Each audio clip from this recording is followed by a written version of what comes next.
शहर के बीचों बीच एक पुरानी ऊंची ऑफिस बिल्डिंग थी, जिसके बारे में लोग कहते थे कि वह बहुत साल पहले बनी थी और उस समय के इंजीनियरों ने इसे खास तरीके से बनाया था। बिल्डिंग में कुल 20 मंजिलें थीं, लेकिन एक अजीब बात यह थी कि लिफ्ट में 12 के बाद सीधा 14 नंबर आता था, यानी 13वीं मंजिल का बटन ही नहीं था, जैसे वो मंजिल कभी बनी ही नहीं। और अगर किसी से पूछो तो लोग बस मुस्कुराकर कहते, अरे भाई, ये पुरानी मान्यता है कि 13 नंबर अशुभ होता है, इसीलिए छोड़ दिया गया है। लेकिन फिर धीरे धीरे वहां काम करने वालों के बीच अजीब बातें फैलने लगी, जैसे किसी का कहना कि उसने रात को ओवरटाइम करते समय लिफ्ट ली और लिफ्ट अचानक 13 नंबर पर रुक गई, जबकि ऐसा होना मुमकिन ही नहीं था।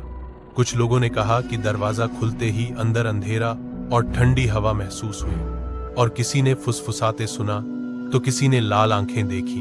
पर इन बातों को ज्यादातर लोग मजाक मानते और कहते कि ये सब किसी की कल्पना है। पर सच तो ये था कि कुछ पुराने सिक्योरिटी गार्ड भी चुपचाप मानते थे कि उस मंजिल पर कुछ तो है, कोई पुराना हादसा जो बिल्डिंग के बनने के समय हुआ था।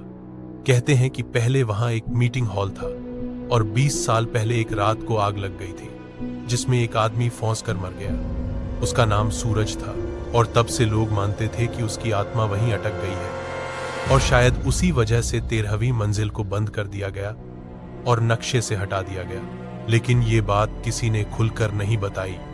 उस ऑफिस में काम करने वाला एक सीधा सादा आदमी था, नाम था राजू, जो मेहनती और थोड़ा डरा डरा सा रहता था। उसे भूत प्रेत में विश्वास नहीं था, लेकिन बचपन में सुनी डरावनी कहानियां आज भी उसके मन में कहीं छुपी हुई थी।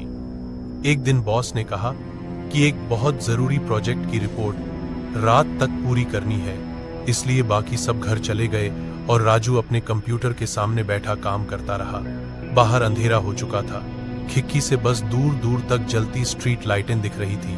ऑफिस के कॉरिडोर में सन्नाटा था, सिर्फ एसी की धीमी गूंज और कभी कभी किसी फाइल के पन्ने पलटने की आवाज आती थी। रात के करीब 11:45 हो चुके थे। राजू ने काम खत्म किया, पेन ड्राइव बैग में डाली, कुर्सी खिसकाई और लिफ्ट की तरफ चल दिया। चलते चलते उसने देखा कि पूरे फ्लोर पर बस वही अकेला है। 1-2 बार उसने सोचा कि सीढ़ियों से उतर जाए, लेकिन 20 मंजिल की बिल्डिंग में सीढ़ियों से उतरना उसे बहुत थकाने वाला लगता था। तो उसने लिफ्ट का बटन दबाया। टिंग की आवाज के साथ लिफ्ट का दरवाजा खुला। अंदर हल्की सी पीली रोशनी जल रही थी। उसने 1 का बटन दबाया और लिफ्ट धीरे धीरे नीचे जाने लगी। पहले 19, फिर 18, फिर 17। सब सामान्य था, लेकिन जैसे ही 14 पार हुआ, लिफ्ट थोड़ी धीमी हुई, फिर झटके से रुक गई। राजू ने हैरानी से ऊपर डिस्प्ले देखा, वहां चमक रहा था 13। उसका दिल धक से रह गया। ये कैसे हो सकता है? 13 तो होता ही नहीं। उसने बटन पैनल पर नजर डाली। वाकई 13 का बटन नहीं था, लेकिन डिस्प्ले बार बार 13 चमका रहा था। तभी लिफ्ट के दरवाजे चीं की आवाज के साथ धीरे धीरे खुले, और सामने जो था वो सिर्फ काला गहरा अंधेरा था। इतना गहरा कि जैसे वहां दीवार ही हटा दी गई हो और बस खालीपन बचा हो। राजू ने सोचा शायद ये कोई मशीन रूम है, लेकिन तभी उसके चेहरे पर एक ठंडी हवा का झोंका लगा। इतनी ठंडी कि उसने जैसे हड्डियों तक को जमा दिया। हवा के साथ हल्की हल्की फुसफुसाहट सुनाई दी, इतनी धीमी कि शब्द साफ न हो, लेकिन वो आवाज सीधे उसके नाम को छू रही थी। तभी अंधेरे में कुछ लाल लाल बिंदु चमकने लगे।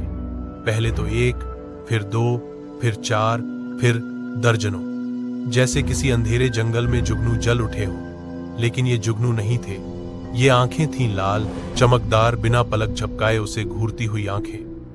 हर आंख के पीछे एक साया था, जो इंसान जैसा दिखता था, लेकिन उसका चेहरा धुंध की तरह धुंधला था, और हाथ लंबे टेढ़े मेढ़े, जैसे किसी ने खींचकर लंबा कर दिया हो। वो साए धीरे धीरे दरवाजे की तरफ आने लगे। उनके पैर जमीन पर नहीं थे, वे तैरते हुए सरक रहे थे। राजू का गला सूख गया, उसके हाथ कांप रहे थे। तभी एक साया बिल्कुल सामने आ गया और उसकी लाल आंखें चमकी। उसने बहुत धीमी लेकिन डरावनी आवाज में कहा, तुम भी यहीं रुक जाओ, हमेशा के लिए। जैसे ही वो बोला, बाकी सब साए भी उसके चारों तरफ मंडराने लगे।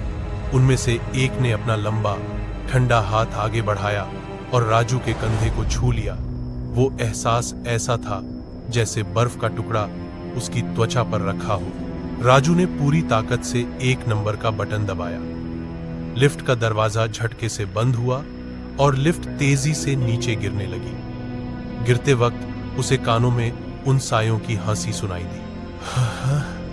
इतनी भयानक कि वो जिंदगी भर नहीं भूल सकता।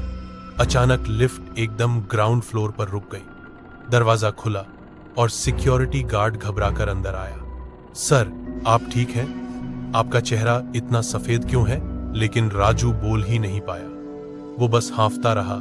बाहर निकला और पीछे मुड़कर देखा तो डिस्प्ले पर फिर 12 से सीधा 14 लिखा था, जैसे 13 कभी था ही नहीं। उस दिन के बाद राजू ने कभी उस लिफ्ट में सफर नहीं किया। और कई लोग कहते हैं कि जो भी रात को ओवरटाइम करके उस लिफ्ट में सफर करता है, कभी कभी उसे 13 पर रुकना पड़ता है, जहां अंधेरे में लाल आंखें वाले साए अब भी अगले शिकार का इंतजार कर रहे हैं। ऐसी और भी रोंगटे खड़े कर देने वाली डरावनी कहानियां सुनने के लिए हमारे चैनल को लाइक करें, सब्सक्राइब करें और घंटी हंस दबाना न भूलें, क्योंकि अगली कहानी शायद आपकी जिंदगी बदल दे या फिर नींद ही उड़ा दे। धन्यवाद।